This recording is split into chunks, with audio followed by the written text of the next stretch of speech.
Welcome to KPIS నిరంతర సాధన ప్రోగ్రాంలో భాగంగా ఈరోజు మనం ఇంకో ప్రశ్న గురించి చర్చించుకుందాం.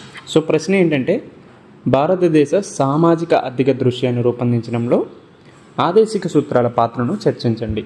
సో ఏంటి క్వశ్చన్ అంటే, సోషల్ అండ్ ఎకనామిక్ దృశ్యాన్ని రూపొందించడంలో డిపిఎస్పిఎస్ యొక్క రోల్ ఏంటి అని అడిగాడు, రైట్? సో ఈ విధంగా మనం క్వశ్చన్ ఇచ్చేటప్పుడు ఏ విధంగా దాని సమాధానం రాయాలనే దాన్ని మనం చూద్దాం. సో ఫస్ట్ మనం ఏమనుకున్నాం, ఏ క్వశ్చన్ అయినా ఇంట్రో అనేది కామన్ అని చెప్పుకున్నాం.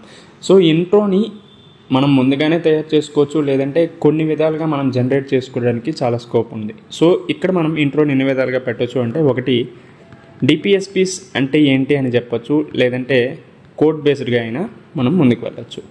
సో దీని యొక్క అర్థ వివరణతో అయినా వెళ్ళచ్చు, లేదంటే అంబేద్కర్ గారు చెప్పిన కోటేషన్ ద్వారా అయినా మనం దీన్ని ఇంట్రడక్షన్ అనేది స్టార్ట్ చేయొచ్చు. సో అర్థ వివరణ అనేది ఏ విధంగా ఇవ్వచ్చు అంటే, సో మనందరికీ ఆదేశిక సూత్రాలు అంటే ఏంటో తెలుసు. సో ఆదేశిక సూత్రాలు అంటే ఏంటంటే, ప్రజా సంక్షేమ పాలన అంశంలో ప్రభుత్వాలకి ఇవి మార్గదర్శకాలుగా నిలుస్తాయి. ప్రజా సంక్షేమం ఖచ్చితంగా చేయాలంటే వాటికి సర్టెన్ రూల్స్ అండ్ రెగ్యులేషన్స్ ఉంటాయి. ఈ రూల్స్ అండ్ రెగ్యులేషన్స్ అన్నీ కూడా మనకి డిపిఎస్పి ద్వారానే తెలుస్తాయి. ఇదే కాకుండా సామాజిక ఆర్థికపరమైనటువంటి సాధికారతను తీసుకురావటంలో ఈ డిపిఎస్పిస్ అనేవి చాలా వరకు ఉపయోగపడతాయి. సో ఈ విధంగా మనం ఫస్ట్ ఇంట్రడక్షన్ అనేది స్టార్ట్ చేసుకోవచ్చు. అలా కాకుండా కొటేషన్ ఆధారంగా డాక్టర్ బిఆర్ అంబేద్కర్ గారు ఒక కొటేషన్ చెప్పారు దేనికోసం, డిపిఎస్పిస్ కూడా.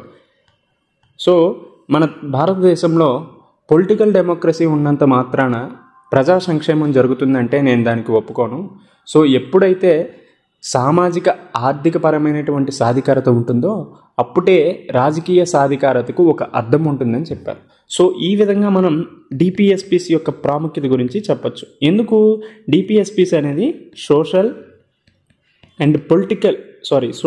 అండ్ ఎకనామికల్ డెమోక్రసీకి, ఎకనామికల్ ఎంపవర్మెంట్కి చాలా వరకు ఊతమిస్తాయి. కాబట్టి డిపిఎస్పి అనేది డాక్టర్ అంబేద్కర్ గారు ఈ విధంగా చెప్పడం జరిగింది. సో ఈ విధంగా మనం ఇంట్రడక్షన్ స్టార్ట్ చేయొచ్చు.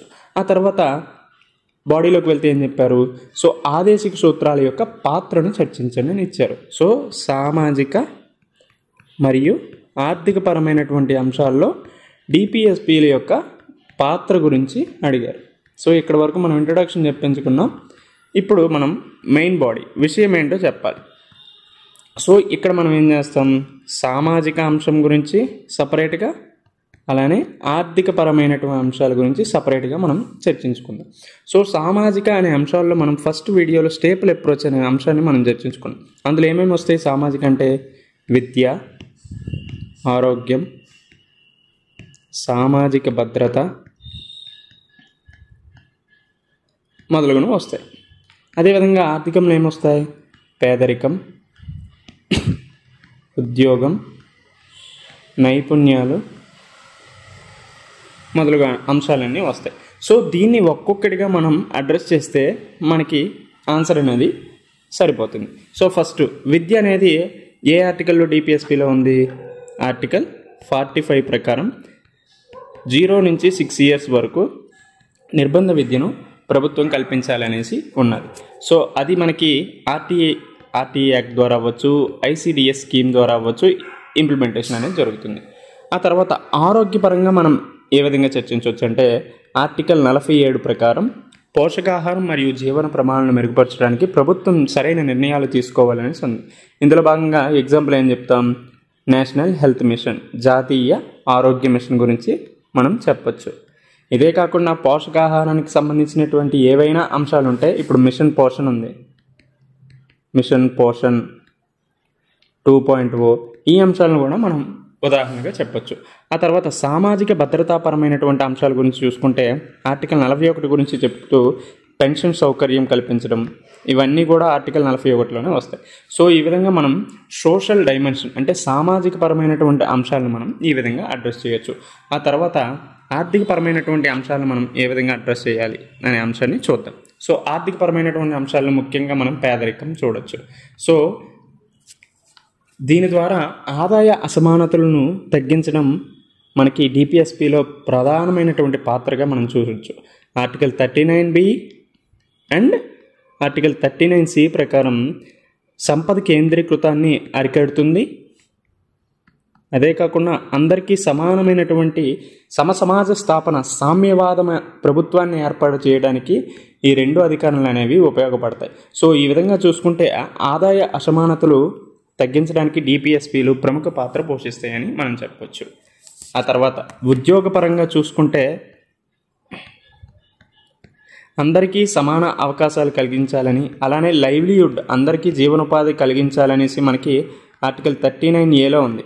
అదేవిధంగా సమాన పనికి సమాన వేతనం అనేది కూడా ఎందులో ఉంది?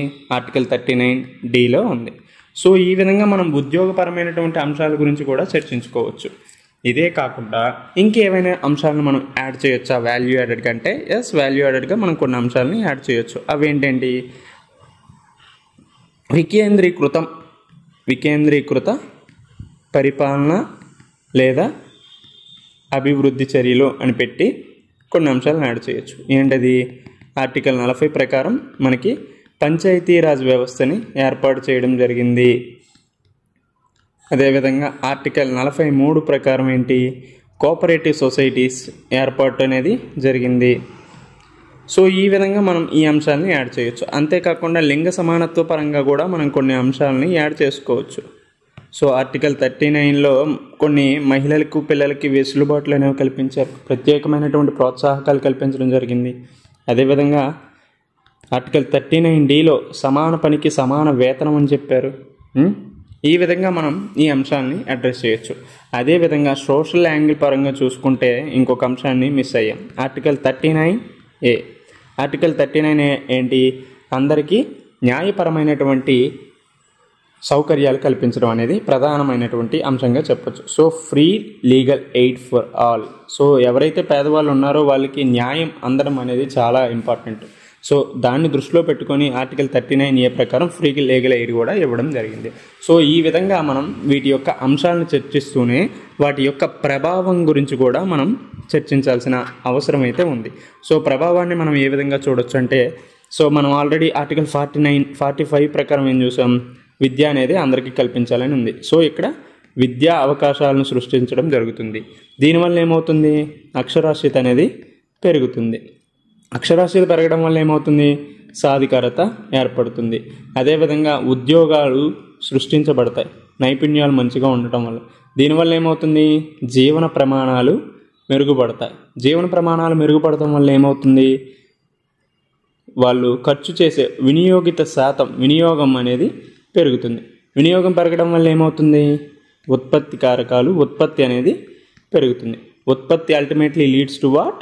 It's leads to economic growth. ఆర్థిక వృద్ధి అనేది పెరగడం జరుగుతుంది.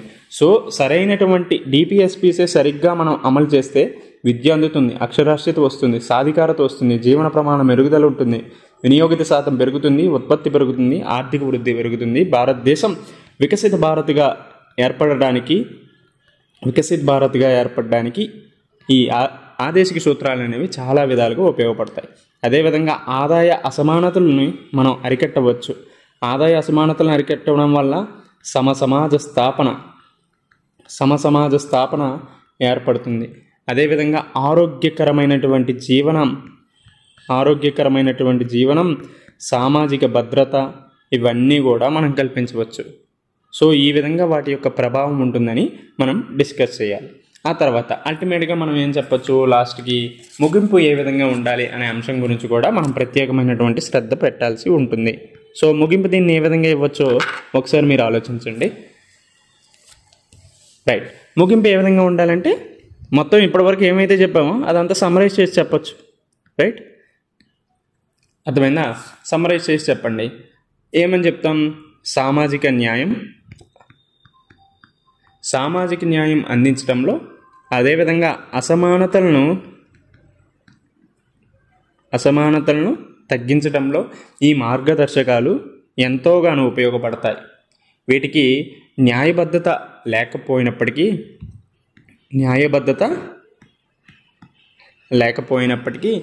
వీటి యొక్క ప్రభావం అనేది ఏ విధంగా ఉంటుందంటే సమసమాజ స్థాపనకు బాటలు వేసే విధంగా ఉంటుందనేది మనం ఈ విధంగా చర్చించవచ్చు. ఇఫ్ ఇన్ కేస్ ఈ టైప్ ఆఫ్ వేలో నేను చెప్పలేనండి, సో దానికి నేను ఏ విధంగా చెప్పొచ్చు అంటే డిపిఎస్పిలో ఏ విధమైనటువంటి అంశాలు ఉన్నాయో అవన్నీ కూడా మనకి సుస్థిర అభివృద్ధి లక్ష్యాల్లో భాగంగా ఉండవే. సో మనం ఒక్కొక్క ఈ డిపిఎస్పిస్ అనేవి సరైనటువంటి ఇంప్లిమెంటేషన్ జరిగితే సుస్థిర అభివృద్ధి లక్ష్యాలను మనం ఈజీగా సాధించవచ్చు అని కూడా చెప్పొచ్చు. సుస్థిర అభివృద్ధి లక్ష్యాలను ఈజీగా అందుకోవచ్చు అని చెప్పొచ్చు, రైట్? సో ఫర్ ఎగ్జాంపుల్ చెప్తా, SDG1 ఏంటి? పేదరికం. సో ఆ తర్వాత ఆకలి, విద్య, వైద్యం, లింగ సమానత్వం. సో ఈ విధంగా మన డిపిఎస్పిలో ఏ అంశాలు ఉన్నాయో అవన్నీ కూడా ఎస్డిజిలో యాడ్ అవుతాయి. సో ఈ విధంగా అయినా మనం ఎండ్ చేయొచ్చు. సో ఈ విధంగా మనకి డిపిఎస్పి మీద ఏదైనా క్వశ్చన్ అడిగితే మనం ఈ విధంగా అడ్రస్ చేయొచ్చు. ఇక్కడ వీలైతే ఫస్ట్ ఇంట్రోలో నేను ఒక చిన్న మిస్టేక్ చేశాను. అర్థ వివరణ ఇస్తూనే మనం ఆర్టికల్స్ని మెన్షన్ చేయండి. ఆర్టికల్ ఎక్కడి నుంచి ఎక్కడి వరకు 36 to 51. అదేవిధంగా ఏ పార్ట్లో ఉంటుంది? పార్ట్ 4లో ఉంటుంది. సో ఈ విధంగా మనం ఒక మంచి ప్రశ్నకు సమాధానం రాస్తే చాలా మంచి మార్కులు వస్తాయి. ఇలానే రాస్తే దాదాపు మనకి 6 to 7 మార్క్స్ వచ్చే స్కోప్ అయితే ఉందండి. ఎందుకంటే ఏపీపీఎస్సీ అవ్వచ్చు, టీఎస్పీఎస్సీ అవ్వచ్చు, ఏపీపీఎస్సీ అవ్వచ్చు, టీజీపీఎస్సీ అవ్వచ్చు. ఇందులో క్వాలిటీతో పాటు క్వాంటిటీ కూడా రాస్తే మనకి మ్యాక్సిమం ఈ మార్కులు రావచ్చు. సో ఇంతకంటే ఎక్కువ రాకపోవచ్చు, కానీ మంచిగా రాస్తే ఇంతవరకు మార్కులు వస్తాయి. సో ఈ విధంగా ఆన్సర్లు రాయడానికి మీరు ప్రయత్నం చేయండి. So thank you. మళ్ళీ నెక్స్ట్ వీడియోలో కలుద్దాం.